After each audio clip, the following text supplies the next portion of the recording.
नमस्कार दोस्तों, स्वागत है आपका अपने चैनल की टू सक्सेस एकेडमी में। आज के इस वीडियो में अपन 29 नंबर का वीडियो देखेंगे, 28 नंबर का वीडियो देखेंगे। ठीक है, तो 28 टेस्ट हो चुके हैं अपने, ये 28वां टेस्ट है। इसके पहले अपन ने 2 साइकिल चला चुके हैं। ठीक है, मतलब 20 जो टेस्ट अपन ने डाले हैं वो अपने यूनिट वाइज डाले हैं। बाकी ये 10 टेस्ट अपने यूनिट अपने FLT चल रहा है, फुल लेंथ टेस्ट चल रहा है। ठीक है, और 2024 की जो प्ले लिस्ट चला रहे हैं ना अपन, तो वो देख लीजिएगा। और 2025 के लिए अपन ने बनाए हैं, ये भी देख लीजिएगा। अब आप लोग का प्रश्न होगा कि सर 2025 के एकदम लेटेस्ट जो टेस्ट है वो भी लाइए। तो जैसे ही अपने को मिलेंगे वैसे अपन डाल देंगे। अभी क्या हुआ, जो छोटी मोटी कोचिंग है वो लोग डालते रहते हैं, तो क्या उनको बहुत ज़्यादा आइडिया होता नहीं है कि क्वेश्चन फ्रेमिंग कैसी होती है। अभी अपन बड़े बड़े जितने भी कोचिंग वाले, जैसे भाई MGICS आकार हो गया, चेतन मीना हो गया। चेतन मीना तो खैर अभी अभी छोड़ दीजिए उसके बारे में। तो MGICS हो गया, आकार हो गया, इस टाइप की जो बड़ी कोचिंग है जिनको एक्सपीरियंस काफ़ी है कि भाई क्वेश्चन फ्रेमिंग कैसी होती है ना। तो वो चीज़ है कि उनके टेस्ट लेके आएंगे। बाकी ये है कि अपने को टाइम मिलता है तो अपन भी टेस्ट बना लेते हैं, क्योंकि भाई अपने को एक्सपीरियंस है तो अपने को पता है कि क्वेश्चन कैसे आते हैं। ठीक है, तो लेकिन वो अगर अपन बना के लाएंगे तो फिर ये है कि आप तो यहाँ पे व्यूज़ ज़्यादा आते नहीं ना, आप लोग शेयर प्रॉपर तरीके से करते नहीं हैं, तो फिर क्या है, उसको अपन को पेड ही डालना पड़ेगा। तो वो अगर अपन टेस्ट सीरीज बनाते अपन खुद ही अपनी, तो उसके लिए अपन पेड ग्रुप ही लॉन्च करेंगे। ठीक है, तो चलिए आज का वीडियो देख लेते हैं, स्टार्ट करते हैं। ठीक है, पहला क्वेश्चन है कि निम्नलिखित में से किस एक वैदिक साहित्य में मोक्ष की चर्चा मिलती है। 4 ऑप्शन देख लीजिए। ठीक है, तो राइट आंसर देख लेते हैं। इसका क्या हो जाएगा, राइट आंसर इसका हो जाएगा उपनिषद में इसकी चर्चा मिलती है। ठीक है, नेक्स्ट है इसके बाद, और उपनिषद के बारे में जो जानकारी हुई है कि उपनिषद सनातन संस्कृति के महत्वपूर्ण श्रुति धर्म ग्रंथ है और इनकी संख्या 108 है। ठीक है, ये इतना बस जानकारी आपके लिए काफ़ी है। नेक्स्ट देखते हैं इसके बाद कि ऋग्वेद काल में हिमालय पर्वत को क्या कहा जाता था। मुंज पर्वत, स्वात, मरुवर्मन, इनमें से कोई नहीं। तो राइट आंसर क्या हो जाएगा इसका, ये हो जाएगा मुंज पर्वत कहा जाता था। ठीक है, मुंजवत, मुंजवत। नेक्स्ट देखते हैं इसके बाद, निम्नलिखित में से कौन सा ब्राह्मण ग्रंथ ऋग्वेद से संबंधित है, पूछा गया। ठीक है, तो ऋग्वेद से संबंधित ब्राह्मण पूछे गए हैं, तो इसमें से ऐत्रेय, गोपद, सतपथ, तेत्रेय। तो क्या हो जाएगा, राइट आंसर इसका हो जाएगा ऐत्रेय ब्राह्मण हो जाएगा। ठीक है, डिटेल आप देखना चाहते हो तो यहाँ पे दे सकते हैं कि ऋग्वेद के संबंधित कौन से ब्राह्मण है। एक ऐत्रेय है, एक कोसत की है। सामवेद के कौन से हो जाएंगे, एक पंचवीस, षणवीस, आर्षे, ठीक है, और जैमिनी। यजुर्वेद से संबंधित हो जाएगा अपना सतपथ ब्राह्मण, कृष्ण और कृष्ण यजुर्वेद। इसके 2 पार्ट है, आपको पता है यजुर्वेद के। ठीक है, यजुर्वेद के 2 कौन से पार्ट है, एक शुक्ल यजुर्वेद है और एक कृष्ण है। तो शुक्ल के हो जाएंगे सतपथ ब्राह्मण, एस से याद रख लो, क्योंकि एस में शुक्ल आ रहा है और फिर सतपथ में भी ऐसा आ रहा है। वहीं कृष्ण यजुर्वेद में आता है तैत्रीय, मैत्रेय, कठ ब्राह्मण, कपिष्ठल। ठीक है, नेक्स्ट अथर्ववेद में, अथर्ववेद का एकमात्र ब्राह्मण है वो गोपद ब्राह्मण है। ठीक है, ध्यान रखिएगा, इंपॉर्टेंट डाटा है ये। नेक्स्ट क्वेश्चन देखते हैं इसके बाद कि भाई निम्नलिखित में से कौन सा सही सुमेलित नहीं है। व्रीहि, माण, गोधूम, यव। ठीक है, बताओ इसका राइट आंसर। तो इसका राइट आंसर क्या हो जाएगा, गोधूम। ये गलत हो जाएगा, मूंग को नहीं बोलते, गेहूं को बोलते, बाकी सभी सही है। यव का मतलब जौ, माण के लिए उड़द और व्रीहि के लिए धान। ठीक है, इसका डिस्क्रिप्शन यहाँ पे आप दे सकते हैं। नेक्स्ट है कि प्रथम शताब्दी ईसा पूर्व में किस भारतीय बौद्ध भिक्षु को चीन भेजा गया था, यहाँ बताइए। ठीक है, आप लोग ऑप्शन चूज कीजिए। इसका राइट, यहाँ इंग्लिश मीडियम वाले दे सकते हैं, इसका राइट आंसर क्या हो जाएगा, असंग को भेजा गया था। ठीक है, ध्यान रखिएगा। नेक्स्ट है इसके बाद कि अशोक के अभिलेख को सर्वप्रथम किसने पढ़ा था भाई। यहाँ पे 4 ऑप्शन दिख रहे हैं आप लोग। तो राइट आंसर क्या हो जाएगा, जेम्स प्रिंसेप ने पढ़ा था इसको सर्वप्रथम। ठीक है, ध्यान रखिएगा।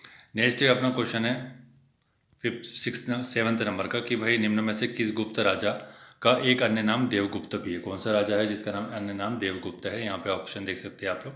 ठीक है, तो इसका राइट आंसर क्या हो जाएगा, इसका राइट आंसर हो जाएगा अपना चंद्रगुप्त द्वितीय हो जाएगा। ठीक है, और यहाँ पे कुछ उनकी उपाधियाँ दी गई है, तो ये आप देख सकते हैं। इंपॉर्टेंट, श्रीगुप्त ने अपनी जो उपाधि रखी थी वो महाराज रखी थी सबसे पहले। इंपॉर्टेंट जो पूछी जाती है वही देखो, आदिराज देखने की जरूरत नहीं है। घटोत्कच ने अपनी उपाधि छोड़ दो इसको भी। चंद्रगुप्त द्वितीय, चंद्रगुप्त प्रथम ने सर्वप्रथम गुप्त राजाओं में से सर्वप्रथम कौन था जिसने महाराजाधिराज की उपाधि धारण की थी। ये मोस्ट इंपॉर्टेंट क्वेश्चन है। ठीक है, ये पूछा जाता है। समुद्रगुप्त के बारे में तो फिर पूछा ही जाता है, हमेशा ही पूछा जाता है, और बहुत ज़्यादा इंपॉर्टेंट इसने उपाधि धारण की, जैसे पराक्रमंक। ठीक है, फिर उसके बाद अपनी और जो इम्पोर्टेंट है इसकी, ये व्याघ्र पराक्रम, ये बहुत ज़्यादा इंपॉर्टेंट है। ठीक है, नेक्स्ट है इसके बाद कि चंद्रगुप्त द्वितीय के बारे में बात करते हैं, तो विक्रमादित्य की उपाधि धारण करी। ठीक है, और देवगुप्त, देवराज और देवश्री। कुमारगुप्त ने जो महेंद्रादित्य की उपाधि धारण करी, ये इंपॉर्टेंट है। स्कंदगुप्त ने रखी अपना कर्मादित्य। ठीक है, नेक्स्ट देखते हैं क्वेश्चन। नेक्स्ट क्वेश्चन है कि मोहम्मद बिन तुगलक को किस नाम से जाना जाता था भाई, पूछा गया है। उलग खां, जोना खां, अली गुरसास और जफर खां। तो राइट आंसर इसका हो जाएगा अपना ए हो जाएगा। ठीक है, ध्यान रखिएगा, 1325 में उलूग खां।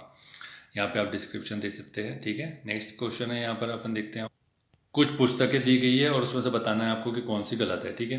तो यहाँ पे पुस्तकों का नाम है कि तबकात नासिरी, जिसकी रचना इसने मिनाज उस सिराज ने की, ये बोल रहा है, ठीक है। दूसरा ये बोल रहा है कि तारीख फिरोज शाही, इसकी शम्स ए सिराज अफीफ ने की है। तुगलकनामा जो बोल रहा है इब्न बतूता ने की है, और हुमायूं नामा गुलबदन बेगम ने। तो आपको पता है कि भाई जो थर्ड नंबर की इब्न बतूता ने तो रिहला लिखी हुई है, तुगलकनामा नहीं लिखी हुई है, ठीक है।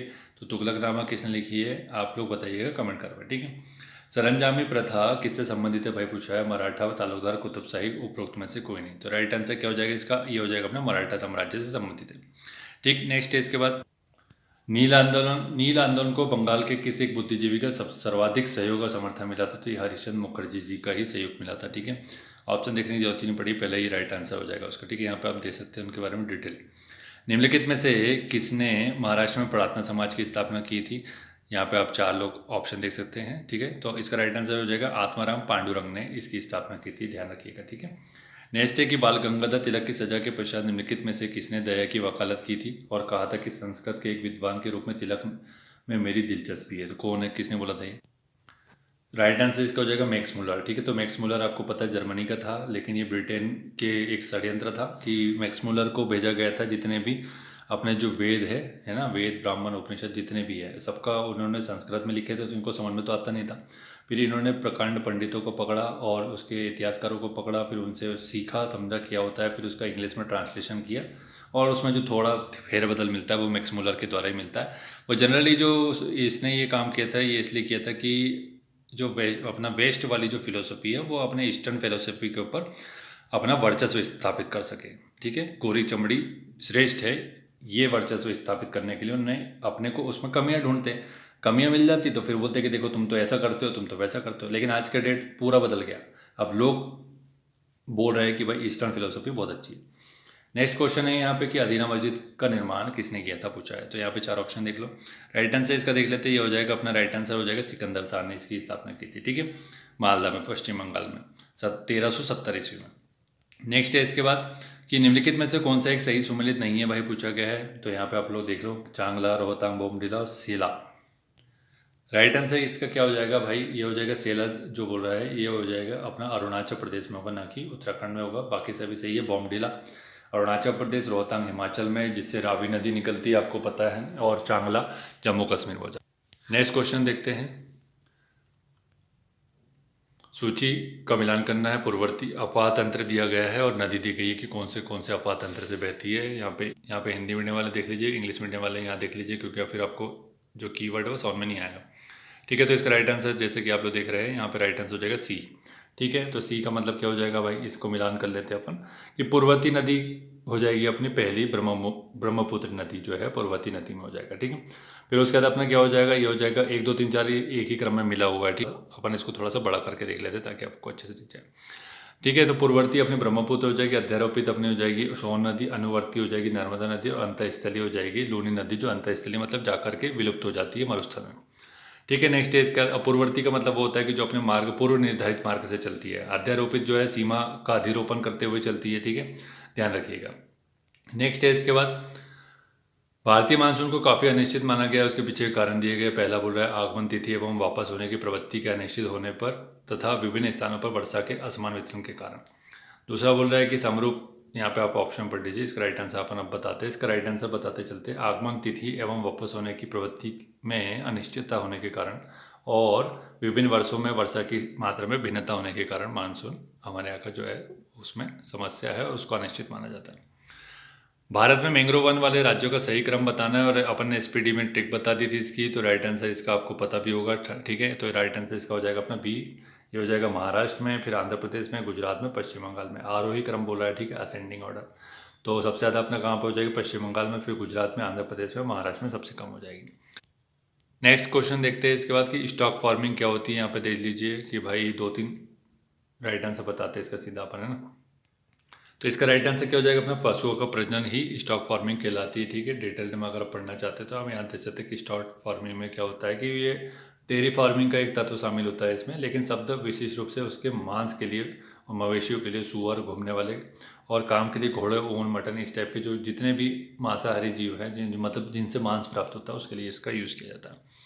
नेक्स्ट है कि निम्नलिखित में से किस नदी घाटी को भारत का रूर कहते हैं। रूर वैली के बारे में बात हो रही है, तो कौन सी नदी घाटी? तो आपको पता है दामोदर नदी, यहाँ पे कोयला पाया जाता है। रूर जो है जर्मनी का एक ऐसा प्लेस है, ऐसी साइड है जहाँ पे कोल पाया जाता है बहुत उच्च क्वालिटी का, ठीक है। इसी वजह से उसके नाम पर इसका नाम रख दिया गया, ठीक है। बोला जाता है ऐसा, मतलब फेमस हो जाता है ना। नेक्स्ट है कि भारतीय गन्ना अनुसंधान केंद्र कहाँ पर स्थित है भाई? देख लो ऑप्शन। तो राइट आंसर क्या हो जाएगा इसका? राइट आंसर हो जाएगा अपना लखनऊ में, ठीक है। देख लीजिए यहाँ पर राइट आंसर।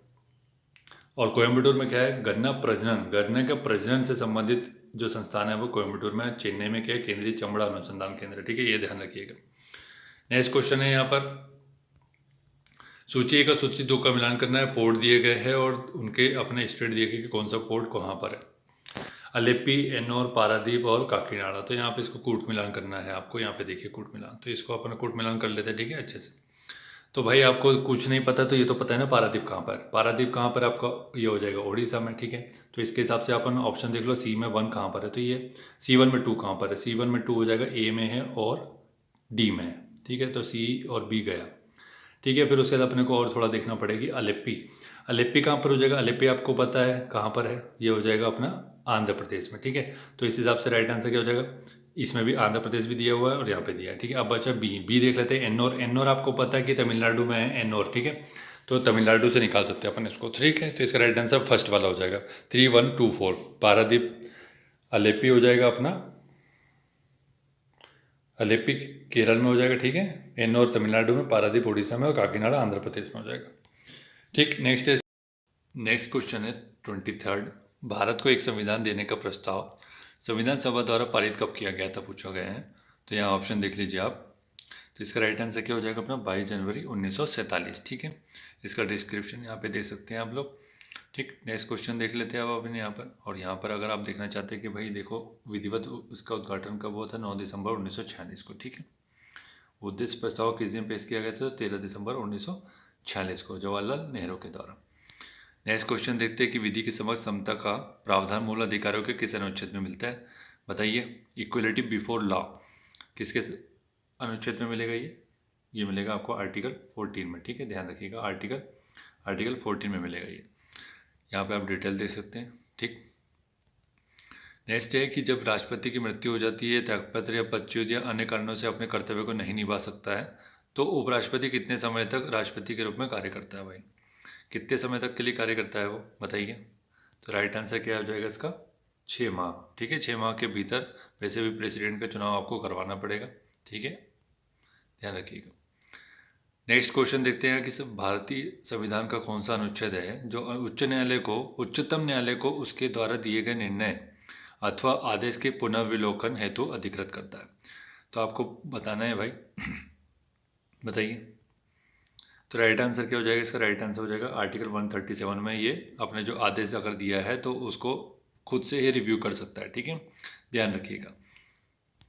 नेक्स्ट क्वेश्चन है कि भारतीय संविधान के कौन से अनुच्छेद में जिला योजना समिति का गठन किया गया है? डिस्ट्रिक्ट प्लानिंग कमेटी के बारे में बात की जा रही है। तो राइट आंसर क्या हो जाएगा इसका, बताइए। देखो यहाँ पे 2 ऑप्शन तो चलेगा कि 243 में है, ये तो आपको पता ही है, ठीक है। बाकी है 244 और 242 है, तो वो तो कैंसिल ही हो गया। अब बचा अपना राइट आंसर क्या हो जाएगा? ZD हो जाएगा, ठीक है। जिला योजना समिति डिस्ट्रिक्ट प्लानिंग कमेटी ZD में है, ठीक है। और यहाँ आप डिटेल दे सकते हैं कि भाई उसमें 5 मेंबर होंगे, ठीक। नेक्स्ट है इसके बाद कि जिला पंचायत का अध्यक्ष निलंबित हो जाए तो क्या होगा? यहाँ पे 3 ऑप्शन दिख रहे हैं आपको, क्या होगा देख लीजिए। तो इसका राइट आंसर क्या हो जाएगा? ये हो जाएगा कि सदस्यगण स्थानापन्न अध्यक्ष का निर्वाचन करेंगे। The member will elect the replacement of president, मतलब उसकी जगह किसी और को मनोनीत किया जाएगा। भारत में इनमें से कौन सा योजना आयोग वर्तमान में नीति आयोग का उपाध्यक्ष नहीं रहा है? तो राइट आंसर क्या हो जाएगा? मोन्टेक सिंह आहलूवालिया, ठीक है, इनके उपाध्यक्ष नहीं रहे, बाकी सभी रहे। मनमोहन सिंह, प्रणब मुखर्जी, पी चिदम्बरम, ठीक है। ध्यान दीजिए अगला क्वेश्चन पर कि वित्तीय समावेशन का सुझाव देने हेतु डॉक्टर सी रंगराजन समिति का गठन कब किया गया था? तो इसका राइट आंसर क्या हो जाएगा? 2006 में किया गया था, ठीक है, सी रंगराजन कमेटी का गठन, ठीक। नेक्स्ट क्वेश्चन है यहाँ कि निम्नलिखित को काल क्रमिक आधार पर विन्यास करना है। Arrange the following on a chronological basis. 14 प्रमुख बैंकों का राष्ट्रीयकरण, SBI का राष्ट्रीयकरण, RBI का राष्ट्रीयकरण और LIC का राष्ट्रीयकरण किसका कब हुआ था? आपको यहाँ पे कूट का मिलान करना है। मिलान कीजिए भाई अब इनका ईयर अगर आपको पता हो तो ही मिला पाओगे आप लोग, अन्यथा नहीं मिला पाओगे। तो राइट आंसर क्या हो जाएगा, इसका राइट आंसर हो जाएगा ए। अर्थात क्या हो जाएगा भाई, देख लो यहाँ पर, ठीक है कि भाई आपको पता है कि 19 जुलाई 1969 को 14 बैंकों का राष्ट्रीयकरण किया गया, वहीं 1980 में 6 बैंकों का राष्ट्रीयकरण किया गया, ठीक है। 1 जुलाई 1955 को भारतीय स्टेट बैंक का राष्ट्रीयकरण किया गया 1955 में। वहीं अगर भारतीय रिजर्व बैंक की बात की जाए तो इसका किया गया 1 जनवरी 1949 को, ठीक है। तो इस हिसाब से इसका राइट आंसर क्या हो जाएगा, ए हो जाएगा, ठीक है। नेक्स्ट क्वेश्चन देखते हैं। और LIC का अगर राष्ट्रीयकरण कब किया गया है, यहाँ पे अपन इसको पढ़ना भूल गए, 18 जनवरी 1956 को LIC का राष्ट्रीयकरण किया गया, ठीक है। नेक्स्ट क्वेश्चन है कि भारतीय स्टॉक बाजार का विनियमन और पर्यवेक्षण किसके द्वारा किया जाता है। तो राइट आंसर क्या हो जाएगा भाई, सेबी के द्वारा किया जाएगा, ठीक है। 1992 में इसकी स्थापना हुई थी, मतलब संवैधानिक निकाय बनाया गया 1992 में, ठीक है। लेकिन 88 में 1988 में इसकी स्थापना हो गई थी, ठीक है। नेक्स्ट क्वेश्चन है अपना कि चंद्रयान 2 अंतरिक्ष यान को प्रक्षेपित करने के लिए इसरो द्वारा किस जियो सिंक्रोनस उपग्रह प्रक्षेपण यान का उपयोग किया गया था। तो किसका उपयोग किया गया था भाई, इसका राइट आंसर क्या हो जाएगा, देख लो। इसका राइट आंसर क्या हो जाएगा, GSLV मार्क 3 हो जाएगा, ठीक है, ध्यान रखिएगा। चंद्रयान 2 को है जो GSLV मार्क 3 अपना सैटेलाइट व्हीकल था उसके द्वारा लॉन्च किया गया है, ठीक है। नेक्स्ट क्वेश्चन है यहाँ पर कि नियंत्रक एवं महालेखा परीक्षक की नियुक्ति राष्ट्रपति के द्वारा होती है, अपने पद से उसे हटाया जाएगा। किसके द्वारा हटाया जाएगा भाई बताइए। तो इसका राइट आंसर जो है सर्वोच्च न्यायालय के द्वारा, सर्वोच्च न्यायालय के द्वारा इसको हटाया जाएगा, ठीक है, एक प्रॉपर प्रोसीजर के थ्रू। नेक्स्ट है कि मध्य प्रदेश का सर्वाधिक ग्रामीण साक्षरता दर वाला जिला कौन सा हो जाएगा। तो इसका राइट आंसर क्या हो जाएगा अपना डी, बालाघाट हो जाएगा राइट आंसर, ठीक है, सर्वाधिक ग्रामीण साक्षरता। यहाँ पे कुल मध्य प्रदेश की जो साक्षरता आपको पता ही है 63.90%। फिर उसके बाद बालाघाट की हो जाएगी जो उच्चतर ग्रामीण साक्षरता में बालाघाट पहले, पे भिंड, फिर नरसिंहपुर, ठीक है। वहीं अगर सबसे कम ग्रामीण साक्षरता की बात करें तो आपको पता है वैसे भी साक्षरता में अलीराजपुर सबसे कम 36.1% है, नॉर्मल जो अपनी लिटरेसी है ओवरऑल मतलब। फिर उसके बाद बात करते हैं यहाँ पर अगर ग्रामीण साक्षरता की, तो ये हो जाएगा अपना अलीराजपुर में 32%। वहीं अगर झाबुआ में हो जाएगा सेकंड पे 39, बड़वानी हो जाएगा 43 एग्जैक्ट फिगर याद भी नहीं रहता है तो अपने को उसके ओवरऑल आसपास की चीज़ याद रख लो उसको, ठीक है। नेक्स्ट क्वेश्चन है कि 2011 की जनगणना के अनुसार मध्य प्रदेश के सर्वाधिक जनसंख्या वाले जिलों का क्रम बताना है, आपको सही क्रम बताना है। तो आपको पता है ये 2 ऑप्शन चले जाएंगे, इंदौर ही में है सबसे ज़्यादा जनसंख्या, तो इसका राइट आंसर क्या हो जाएगा, इंदौर, जबलपुर और सागर, ठीक है। नेक्स्ट क्वेश्चन है कि ग्वालियर में तोमर वंश की स्थापना किस शासक के द्वारा कराई गई थी भाई। मान सिंह, वीर सिंह, डुगरेंद्र सिंह और इनमें से कोई नहीं। तो राइट आंसर क्या हो जाएगा, वीर सिंह तोमर के द्वारा। नेक्स्ट क्वेश्चन है कि वीर उदय चंद्र मध्य प्रदेश के किस जिले से संबंधित है। तो इसका राइट आंसर क्या हो जाएगा, इसका राइट आंसर हो जाएगा मंडला से संबंधित है और 1942 के भारत छोड़ो आंदोलन से संबंधित है ये, ठीक है। डिटेल आप यहाँ पे पढ़ सकते हैं इनके बारे में। नेक्स्ट है कि मध्य प्रदेश के निम्नलिखित कार्यवाहक राज्यपालों में से किनका कार्यकाल सबसे लंबा रहा है, ठीक है, कार्यवाहक पूछा गया है। इसका राइट आंसर क्या हो जाएगा, KM सेठ हो जाएगा, ठीक है। KM सेठ का कार्यकाल कार्यवाहक राज्यपाल के रूप में सर्वाधिक लंबा रहा है, ठीक है। यहाँ डिटेलिंग आप देख सकते हैं 2004 से 2004 तक रहे हैं, ठीक है, मई से लेकर के जून तक। नेक्स्ट है कि मध्य प्रदेश लोकायुक्तों को विशेष पुलिस स्थापना की सेवा लेने का अधिकार कब प्राप्त हुआ भाई। तो कब प्राप्त हुआ, इसका राइट आंसर देख लेते हैं अपन, ये हो जाएगा बी, अर्थात क्या हो जाएगा, इसका राइट आंसर हो जाएगा 25 नवंबर 1982 को, ठीक है। नेक्स्ट क्वेश्चन है इसका कोड का मिलान करना है, पुलिस प्रशिक्षण संस्थान और सूची दी गई है, ठीक है। तो इसको मिलान कीजिए। तो अपराध अनुसंधान प्रशिक्षण संस्थान कहाँ हो जाएगा, सागर में हो जाएगा।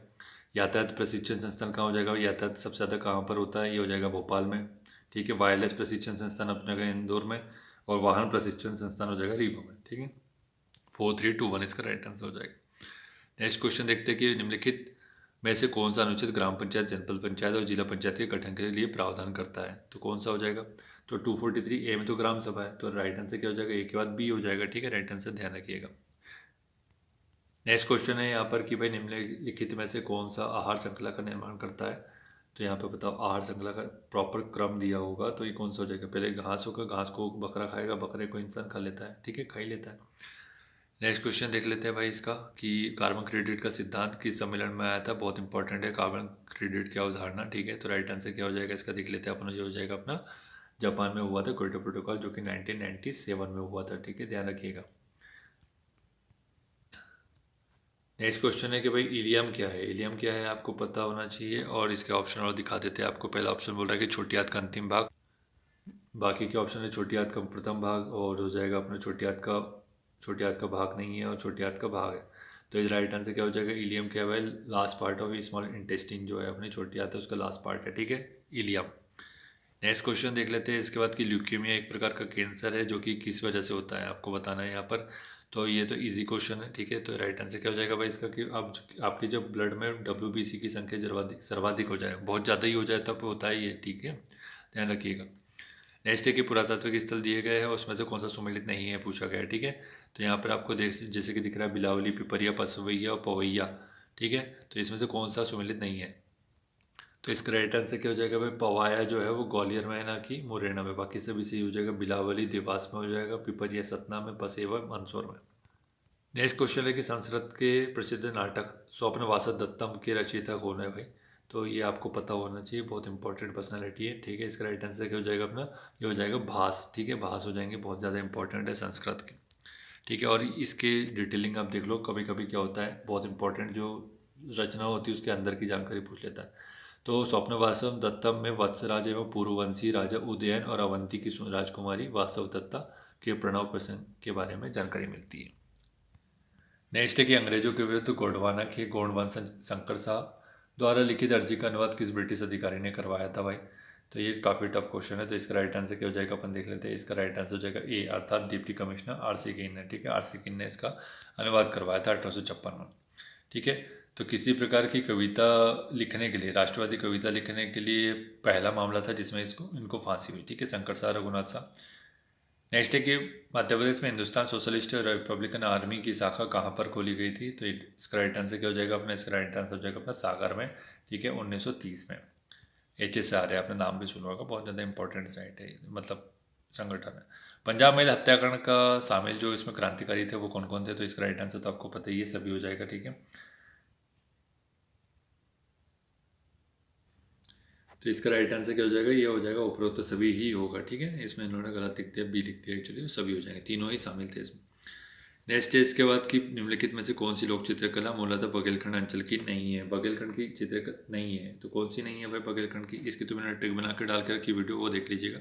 राइट आंसर क्या हो जाएगा भाई, इसका डी हो जाएगा, अर्थात सुरेती बुंदेलखंड की, ना कि बघेलखंड की, ठीक है। नेक्स्ट है इसके बाद कि भाई यहाँ पे शिल्पकला प्रमुख केंद्र दिए गए छिपा, बाग, भैरवगढ़ और जरी, तो आपको कुछ ना कुछ तो पता ही होगा इसमें, ठीक है। तो भैरवगढ़ कहाँ का है आपको तो पता ही होना चाहिए भाई, ठीक है। जरी भी आपको पता होना चाहिए, इंपॉर्टेंट है, ठीक है। तो इसका मिलान कर लेते हैं अपन। इसका राइट आंसर क्या हो जाएगा, कौन सा मिलान नहीं है, तो जरी प्रिंट आपको पता है भोपाल का है ना कि रतलाम का, बाकी सभी सही हो जाएंगे। छिपा हो जाएगा कुच्ची धार का, बाग हो जाएगा धार का, भैरवगढ़ हो जाएगा उज्जैन का, ठीक है। नेक्स्ट है कि कोयला भूतिस निम्न में से क्या कहलाते हैं, कोयला भूतिस क्या कहलाते हैं भाई, नाचने गाने वाले जो गोंड होते हैं उनको कोयला भूतिस बोलते हैं, ठीक है। नेक्स्ट है इसके बाद कि बिलाला जनजाति का मूल स्थान निम्नलिखित में से कौन से राज्य में बिलाला जनजाति, राइट आंसर इसका क्या हो जाएगा अपना छत्तीसगढ़ से, ठीक है। ओरिजिन इसका पूछा गया था छत्तीसगढ़ से बिलाला जनजाति। नेक्स्ट क्वेश्चन है कि मध्य प्रदेश में देश की कुल कितने प्रतिशत जनजातीय जनसंख्या निवास करती है पूछा गया है, तो इसका राइट आंसर क्या हो जाएगा अपना, ये हो जाएगा अपना बी, अर्थात 14.70% रहती है, ठीक है। नेक्स्ट है कि भारत सरकार की अधिसूचना के द्वारा 2003 में कौन सी जनजाति मध्य प्रदेश की अनुसूचित जनजातियों में से विलोपित कर दी गई थी, तो ये तीनों ही जनजाति आपको पता है कि मीना, कीर, पारधी, तीनों को हटा दिया गया। टोटल पहले थी 46, अब हो गई 43, ध्यान रखिएगा। अगर किसी बुक में नहीं लिखा है तो आप उसको करेक्ट कर लीजिएगा, ठीक है। कभी कभी होता है बुक का एडिशन अपना पुराना होता है, ठीक है। तो इसमें क्या गलती है, आपको नया एडिशन लेना चाहिए, लेकिन हर बार कितना एडिशन लेंगे ये भी समस्या है। तो आपको नया एडिशन जो भी आता है उसमें अगर किसी फ्रेंड के पास है तो अपडेट कर लीजिएगा। रचना व पर्व मध्य प्रदेश की कौन सी जनजाति में पाया जाता है पूछा गया है, तो इसका राइट आंसर बेगा ही होगा, ठीक है। नेक्स्ट है इसके बाद कि डोंगरदेव मुरवादेव कौन सी जनजाति के प्रमुख देवता है, डोंगरदेव और मुरवादेव, तो राइट आंसर इसका हो जाएगा कोरकू जनजाति से संबंधित देवता ही है। निम्नलिखित में से कौन सी कोल जनजाति की उपजनजाति नहीं है, रोहतिया, दसोरा, ठाकुरिया, रायमैना, कटमैना, तो राइट आंसर देख लेते हैं इससे क्या हो जाएगा। तो इसका राइट आंसर क्या हो जाएगा, रायमैना, कटमैना, ये कोल जनजाति की उपजनजाति नहीं है, ठीक है, बाकी सभी सही हो जाएगा। नेक्स्ट है कि निम्नलिखित में से कौन सा विकल्प कोरकू जनजाति के संबंध में सही सुमेलित नहीं है। गुड़ी पड़वा बुरा चैत्र में मनाया जाता है, अखा तीज वैसाख में मनाया जाता है, डोडवली आषाढ़ में और जिरोती हो जाएगा सावन में, तो इसका कौन सा मिलान सही नहीं है आपको देखना। तो इसका राइट आंसर हो जाएगा सी, ये बोल रहा है डोडवली आषाढ़ में बोल रहा है वो गलत हो जाएगा, ठीक है, ध्यान रखिएगा, बाकी सभी सही हो जाएंगे, ठीक। तो यहाँ पे आप देख सकते हैं कि जेठ माह में गंगा दशहरी और कोटवली मनाया जाता है, ठीक है, ध्यान रखिएगा। नेक्स्ट है इसके बाद कि मध्य प्रदेश में भारिया जनजाति के प्रमुख निवास क्षेत्र कहाँ पर स्थित है। भारिया जनजाति पूछा है तो ये आपको पता ही है, पातालकोट के छिंदवाड़ा में हो जाएगा, ठीक है, भारिया जनजाति का। नेक्स्ट क्वेश्चन है कि अगारिया जनजाति के संबंध में निम्नलिखित में से कौन सा कथन असत्य है। जैसे ही असत्य सत्य पूछता है तो इसको ऐसा आप डब्बा बना लो या अंडरलाइन कर लो, तो इससे क्या हो, गलत नहीं हो अपना। तो कौन सा असत्य है इसमें देखना है आपको भाई। तो अगारिया जनजाति में वधु शुल्क प्रचलित नहीं है, ये गलत हो जाएगा, बाकी सभी सही हो जाएगा कि अगारिया जनजाति बैलगाड़ी से एक गांव से दूसरे गांव में आजीविका हेतु भ्रमण करती है। अगारिया जनजाति में अपहरण विवाह और तलाक विवाह प्रचलित है। अगारिया जनजाति में पंचायत के समक्ष घास का तिनका तोड़ने की तलाक वाली संपन्न मान ली जाता है, मतलब घास का तिनका तोड़ लिया जाता है तो तलाक की प्रथा संपन्न मान ली जाती है, ऐसा माना जाता है इनके इसमें। बुंदेलखंड की वह जनजाति जिसकी महिलाएं राई लोकनृत्य में नाचने का कार्य करती है, कौन सी है वो बताओ। तो इसका राइट आंसर क्या हो जाएगा भाई, बेड़िया जनजाति, ठीक है, बेड़िया जनजाति में होता है ये। नेक्स्ट क्वेश्चन है कि विश्व का दूसरा भारत का पहला आदिवासी शोध संचार केंद्र कहाँ पर स्थित है। तो ये फेमस क्वेश्चन है और बहुत बार आ चुका है एमपीपीएससी में, तो राइट आंसर इसका हो जाएगा झाबुआ में, ठीक है, ध्यान रखिएगा। नेक्स्ट है कि मध्य प्रदेश के 3 जिले हैं जिनमें आदिवासी आबादी 50% है, तो ये जिलों का चयन करना है आपको, यहाँ पे आप देख सकते हैं, ठीक है। राइट आंसर क्या हो जाएगा इसका, अपना राइट आंसर हो जाएगा ए, धार मंडला और झाबुआ में 50% प्लस जनजाति ट्राइब रहती है, ठीक है। नेक्स्ट है इसके बाद कि मध्य प्रदेश में मनाए जाने वाला वह पर्व जिसमें महिलाएं अपने जाने अनजाने में हुई गलतियों के लिए प्रायश्चित करती है और प्रायश्चित करने के रूप में वो व्रत करती है। तो ये राइट आंसर क्या हो जाएगा इसका, ऋषि पंचमी हो जाएगा, ठीक है। और ये ऋषि पंचमी भादो माह में शुक्ल पक्ष की पंचमी को मनाया जाता है, ये ध्यान रखिएगा, बहुत ज़्यादा इंपॉर्टेंट है। ऋषि पंचमी बहुत लोग मनाते भी हैं, ठीक है, काफ़ी प्रचलित है। हिंगोट मार का युद्ध जो है उसका आयोजन कहाँ होता है भाई, हिंगोट मार, ठीक है। एक गोट मार होता है और एक हिंगोट मार होता है, दोनों में कन्फ्यूजन बहुत ज़्यादा हो जाता है। तो राइट आंसर इसका अपन देख लेते हैं, हो जाएगा गौतमपुरा इंदौर में होता है, ठीक है। और ये अपना हिंगोट मार है और गोट मार हो जाएगा अपना छिंदवाड़ा में। अब वो पांडुना में चला गया, ठीक है, ध्यान रखिएगा, जाम नदी के किनारे। नेक्स्ट क्वेश्चन है यहाँ पर अपना कि हरदोल की मनौती का गायन मध्य प्रदेश के कौन से क्षेत्र में होता है भाई। तो राइट आंसर क्या हो जाएगा इसका, बुंदेलखंड क्षेत्र में होगा, ठीक है, और इसके बारे में डिटेलिंग आप यहाँ दे सकते हैं, ठीक। नेक्स्ट है इसके बाद कि मध्य प्रदेश के किस क्षेत्र में कलसा केमाली नृत्य आयोजित किया जाता है। तो राइट आंसर क्या हो जाएगा इसका, अपना हो जाएगा ये बघेलखंड में केमाली और कलसा दोनों डांस किए जाते हैं, ठीक है, ध्यान रखिएगा। नेक्स्ट है इसके बाद रामलीला का मेला कहाँ पे आयोजित होता है। रामलीला का मेला, तो राइट आंसर इसका हो जाएगा भांडेर दतिया में होता है, ठीक है, ध्यान से देखिएगा, कोई भी चीज़ मिस नहीं करना है अपने को। नेक्स्ट है कि निम्नलिखित में से कौन सी रचना माखनलाल चतुर्वेदी की नहीं है, कौन सी नहीं है भाई। साहित्य का देता अमीर गरीबी रातें, राखी की चुनौती और झरना। तो आपको पता है राखी की चुनौती किसकी है, ये अपनी माखनलाल चतुर्वेदी की नहीं है, ठीक है। तो राखी की चुनौती अपनी हो जाएगी सुभद्रा कुमारी चौहान की, ठीक है, आप आराम से पढ़ सकते हैं, ठीक है। बाकी बहुत सारी इनकी रचनाएं हैं माखनलाल चतुर्वेदी की, तो इम्पोर्टेंट तो याद होनी चाहिए, जैसे हिम किरटनी और हिम तरंगिनी याद होना चाहिए, वहीं समर्पण भी याद होना चाहिए, ठीक है। इसके अलावा आपका साहित्य का देवता, ये बहुत ज़्यादा इंपॉर्टेंट है, अमीर इरादे गरीब इरादे, ठीक है, ये बहुत ज़्यादा, पुष्प की अभिलाषा, ये बहुत ज़्यादा इंपॉर्टेंट रचना है, ये तो याद ही होनी चाहिए आपको। नेक्स्ट बोल रहा है कि भिंड जिले में स्थित गोहद के किले का निर्माण किसने करवाया था। गोहद का किला भिंड जिले का, ये जाट शासक महासिंह ने करवाया था इसका निर्माण, ठीक है। यहाँ आप देख लीजिएगा, ये 16वीं शताब्दी में यहाँ के शासक थे, ठीक है, जाट शासक महासिंह, ठीक है। बेसली नदी है, नदी का नाम पूछ सकता है क्योंकि एक फेमस किला है, ठीक है। नेक्स्ट है इसका जैन तीर्थ स्थल और स्थान दिए गए 52 गजा और सोनागिरी मुक्तागिरी कुंडलपुर। तो इसमें बोल रहा है कि सुमिलित नहीं है, ठीक है। तो कौन सा सुमिलित नहीं है आपको बताना है, कुंडलपुर, मुक्तागिरी, सोनागिरी, 52 गजा, ठीक है, बताओ। ये 52, ये जो कुंडलपुर है वो सागर में नहीं है एक्चुअली, वो दमोह में हो जाएगा, बाकी सभी सही हो जाएगा, ठीक है।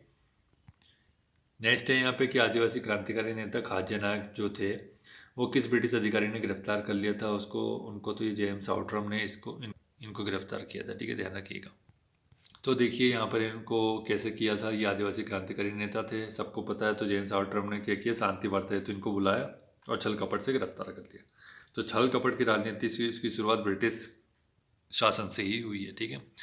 तो कहने का मतलब ये है कि देखो भाई, कौटिल्य जो थे, कौटिल्य ने आपको पता है, ठीक है, साम दान दंड भेद आपको कौटिल्य ने बताया था, ठीक है। तो उसी नीति का इन्होंने अनुसरण किया है। भैया आपको शासन करना है तो उसके लिए आपको हथियार नहीं देखना पड़ेगा, ये ब्रिटिश शासक का है। लेकिन भाई महात्मा गांधी बोलते हैं कि भाई साधन और साध्य दोनों की पवित्रता होना जरूरी है।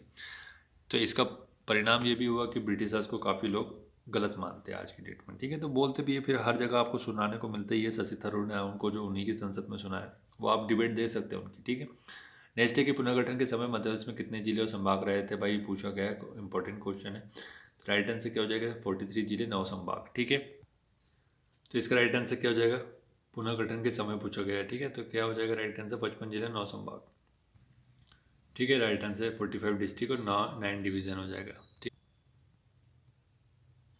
इसका नेक्स्ट है कि किस माह में आकाश स्वच्छ होता है और तापमान में हल्की सी वृद्धि होती है, जिसे द्वितीय ऋतु बोला जाता है।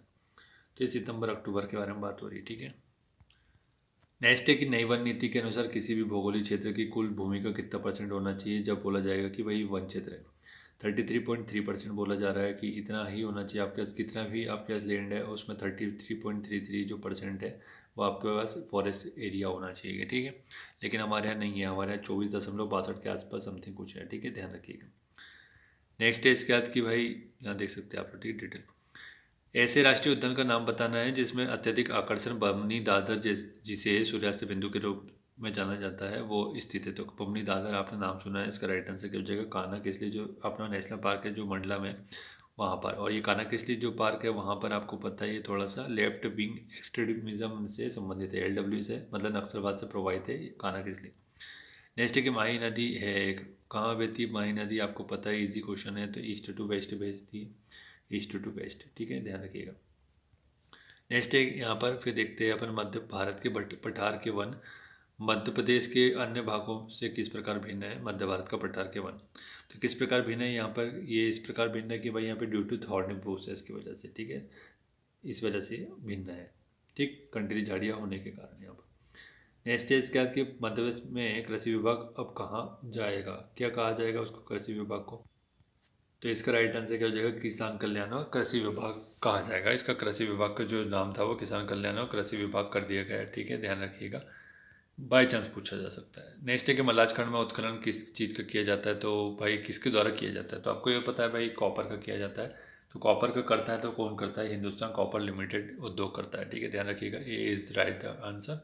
नेक्स्ट है इसके बाद कि मंडीदीप रायसेन में ऑप्टिकल फाइबर कारखाना किस देश की इलेक्ट्रिक कंपनी के सहयोग से लगाया गया। तो ये आपको मंडीदीप वाला है ना, ऑप्टिकल जापान के सहयोग से लगाया गया, बहुत इंपॉर्टेंट है, ध्यान रखिएगा, मल्टीपल टाइम क्वेश्चन पूछा गया है। नेक्स्ट है कि यहाँ पे कुछ गांधी सागर परियोजना दी गई है और मतलब यहाँ पे परियोजना दी गई और उनके स्थान दिए गए, ठीक है। सम्मिलित करना है आपको गांधी सागर, इंदिरा सागर, टोंस, रानी अवंतीबाई। तो इसमें से क्या पता होगा आपको, रानी अवंतीबाई आपको वर्ग की पता ही है, ठीक है भाई। फिर उसके बाद आपको इंदिरा सागर पुनासा में है, टोंस हो जाएगा सिरमौर में और गांधी हो जाएगा भानपुर में, ठीक है। यहाँ पे इसका मिलान करना था, ए इसका राइट आंसर हो जाएगा 1 4 1 2 4 3 1 2 4 3, ठीक है। तो ये 1 और फिर हो जाएगा 2 और फिर हो जाएगा 4 और फिर 3, ठीक है, ऐसा। तो वही बताया आपने आपको। नेक्स्ट है कि मध्य प्रदेश में क्रियान्वित लाड़ो अभियान का संबंध किससे है भैया, बाल लाड़ो अभियान का संबंध है अपना बाल विवाह से संबंधित, to by preventing child marriage, ठीक है। नेक्स्ट देखते हैं इसके बाद कि DEEP पोर्टल से संबंधित सही विकल्प को चुनना है आपको। तो इसका राइट आंसर क्या हो जाएगा, देख लो पहले कि भाई इसका पूरा नाम क्या है, डिस्कवरी ऑफ एफिशिएंट इलेक्ट्रिसिटी, ठीक है, electricity price, discovery of efficient electricity price इसका फुल फॉर्म है। विद्युत मंत्रालय की ई नीलामी पोर्टल है ये। और बात कर लीजिए कि 1 से 5 वर्ष के समय में इसकी मध्यकालिक अवधि में विद्युत की खरीदी की जाएगी, ठीक है, दीप इंपॉर्टेंट है। नेक्स्ट है इसके बाद कि USSD का फुल फॉर्म पूछा जा रहा है, तो ये तो इजी क्वेश्चन है, unstructured supplementary service data, USSD ये होता है एक्चुअली #99, ठीक है, मतलब जिनके पास कीपैड वाला मोबाइल है ना वो रिचार्ज इसके माध्यम से कर सकते हैं, ठीक है। उसमें मेनू खुल जाता है, फिर आप रिचार्ज कर सकते हैं, उसमें ऑप्शन सेलेक्ट करना पड़ता है 1 2 3 ऐसा करके कुछ। Fibre of distributed data interface किस प्रकार का है ये नेटवर्क, बताओ किस प्रकार का नेटवर्क है ये। तो राइट आंसर इसका हो जाएगा अपना बी, रिंग नेटवर्क का टाइप है ये, फाइबर डिस्ट्रीब्यूटेड डाटा। नेक्स्ट है कि कैरो का फुल फॉर्म पूछा जा रहा है कि ये कहाँ स्थित है, कैरो कृत्रिम बुद्धिमत्ता रोबोटिक केंद्र इसका फुल फॉर्म है, ये कहाँ पर स्थित है कैरो। इसका राइट आंसर क्या हो जाएगा, कैरो, ये हो जाएगा न्यू दिल्ली में, ठीक है। इसका नेक्स्ट है कि असुमेलित करना है, sort out the mismatched ones, कौन सा मिसमैच्ड है, यहाँ पर ChatGPT ओपन है का बता चुका हूँ, एलेक्सा अमेजन का ये भी बता चुका हूँ, गूगल चैटबॉट जो है अपना अल्फ़ाबेट का लेक्सी चैट, ये यूट्यूब का बोला जा रहा है जो कि यूट्यूब का नहीं है, ठीक है, गलत है। नेक्स्ट है कि मध्य प्रदेश में इकलौती बेटी छात्रवृत्ति पेंशन योजना का संचालन कौन सा विभाग कर रहा है। तो स्कूल इकलौती बेटी छात्रवृत्ति, तो इसको स्कूल शिक्षा विभाग, उच्च शिक्षा विभाग, तकनीकी और अनुसूचित। तो राइट आंसर क्या हो जाएगा इसका, स्कूल एजुकेशन डिपार्टमेंट, स्कूल शिक्षा विभाग के द्वारा किया जा रहा है इसको। मध्य प्रदेश राज्य कृषक आयोग का गठन कब किया गया था? तो राइट आंसर क्या हो जाएगा इसका? अपना हो जाएगा अपना सी, 2006 में। ठीक है, यहाँ पर नेक्स्ट क्वेश्चन है कि G20 का सचिवालय पूछा जा रहा है कहाँ पर स्थित है? तो इसका राइट आंसर आप बताइए। इसका राइट आंसर क्या हो जाएगा? इनमें से कोई नहीं, अधिकांश लोगों ने कुछ और लगा दिया होगा, लेकिन आपको पता है भाई इसका अपना जो स्थायी कोई भी सचिवालय नहीं है और इसकी स्थापना 1999 में की गई है। ठीक है, ध्यान रखिएगा, इंपॉर्टेंट है। 21 मेंबर हो चुके हैं अब, क्योंकि अफ्रीकन यूनियन को शामिल कर लिया गया 2018 में, जो अपने मतलब 18वां जो G20 हुआ था अपने तब। नेक्स्ट है इसका कि विदेशी व्यापार नीति 2023 की कब लागू की गई? तो भाई इंपॉर्टेंट है, राइट आंसर क्या हो जाएगा इसका? ये हो जाएगा अपना 1 अप्रैल 2023 को। ठीक है, फॉरेन ट्रेड पॉलिसी। नेक्स्ट है कि हाल ही में कौन सी भारत की पहली महिला जज बन गई है? तो ये हो जाएगा इसका राइट आंसर अपना ज्योति शर्मा बन गई। ठीक है, ध्यान रखिएगा। हाल ही में मध्य प्रदेश सरकार ने तबला किस दिवस बनाने की घोषणा की है? तबला दिवस किस दिन मनाया जाएगा? ऑप्शन देख लो। तो इसका राइट आंसर क्या हो जाएगा? 25 दिसंबर को तबला दिवस मनाने की घोषणा की गई। ठीक है, ध्यान रखिएगा। नेक्स्ट है कि लोक सेवा की गारंटी अधिनियम लाने वाला देश का पहला राज्य कौन सा है? तो इस टाइप के क्वेश्चन का आंसर क्या होता है? हमेशा बताया ना कई बार आपको, मध्य प्रदेश होता है। ठीक है, मध्य प्रदेश से लगाना अपने को इस टाइप के क्वेश्चन का। 2010 में लाया गया था। नेक्स्ट है कि ई कॉमर्स में प्रयुक्त तकनीक EBB में से संबंधित सही विकल्प का चयन करना है। तो इसका राइट आंसर क्या हो जाएगा? EBB का, ये हो जाएगा इलेक्ट्रॉन बुलेटिन बोर्ड। सही बात है। एक ऑनलाइन कम्युनिकेशन सिस्टम, ये भी ठीक है। और मैसेज बोर्ड या कंप्यूटर फोरम भी कहते हैं इसे, और उपरोक्त सभी इसका राइट आंसर हो जाएगा। नेक्स्ट है इसका कि it is Friday the 13th। Friday the 13th से मतलब क्या है आपको पूछा गया है। तो राइट आंसर क्या हो जाएगा? ये फाइल वायरस है। ठीक है, ध्यान रखिएगा, फाइल वायरस। तो आज का वीडियो यहीं समाप्त करते हैं। वीडियो को लाइक और शेयर कीजिए, चैनल को सब्सक्राइब कर लीजिए यदि आप लोग यहाँ पर नए हैं। तो चैनल पे कंटेंट बहुत सारा इंपॉर्टेंट पड़ा हुआ है।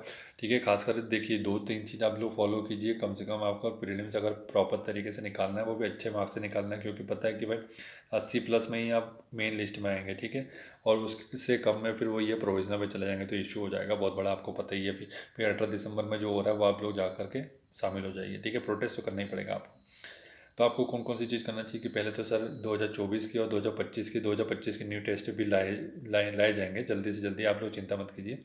2024 और 25 की जो प्ले लिस्ट है इसको चेक कर लीजिए, ज़्यादा से ज़्यादा इसके वीडियो देखिए। वहीं फिर अपना MPPSC प्री और मेंस के हिसाब से 1 लाइनर फैक्ट के अपने वीडियो डाल के रखे। ठीक है, वो 4-5 बुक से बनाए गए हैं, तो वहाँ पूरी बुक्स का नहीं छोड़ा है, ज़्यादा आपको इधर उधर भागने की जरूरत नहीं पड़ेगी। हाँ, जब आप ये वीडियो देखेंगे तब आपको समझ में आएगा कि अगर आप लोग प्रीलिम्स लगातार दे रहे हैं ना, तो इसमें आपको क्वेश्चन मिल जाएंगे। ठीक है, और क्या है कि अपना जो करंट अफेयर के क्वेश्चन आपको पता है 10 क्वेश्चन आ जाते हैं भाई करंट अफेयर के MPPSC में। तो इसको सही करना बहुत बड़ी चुनौती है, इन 10 क्वेश्चन को, 10 में से 10 को। तो इसमें से 10 में से 10 को करने का तरीका क्या है कि भाई आपको पहली बात तो जो पढ़ना पड़ेगा स्पीडी नेशनल लेवल के।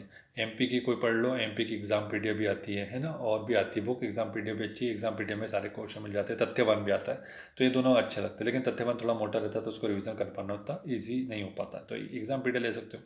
और फिर बात करते हैं अपन कि भाई ये जो चीज़ है, ये आप जो भी पढ़ रहे हो उसको थोड़ा सा ट्रिक से रिलेशन से बना करके पढ़ो। तो ये अपन तो ये तीनों चीज़ कर ही रहे हैं आपको। ठीक है, तो ये MP एग्ज़ाम PDF जल्दी आपको जो बुक लेकर के इसके ऊपर अपन यहाँ पे डिस्कशन डाल देंगे। ठीक है, SPD का ट्रिक का वीडियो चल रहा है, इसको रेगुलर देखो। जो रेगुलर देख रहा है, मल्टीपल टाइम देख रहा है, 1 से 2 बार अगर देखोगे ना, लास्ट टाइम एग्जाम के पहले देखोगे, तो डेफिनेटली मैं बोल रहा हूँ कि आपके करंट अफेयर का एक भी क्वेश्चन गलत नहीं होगा।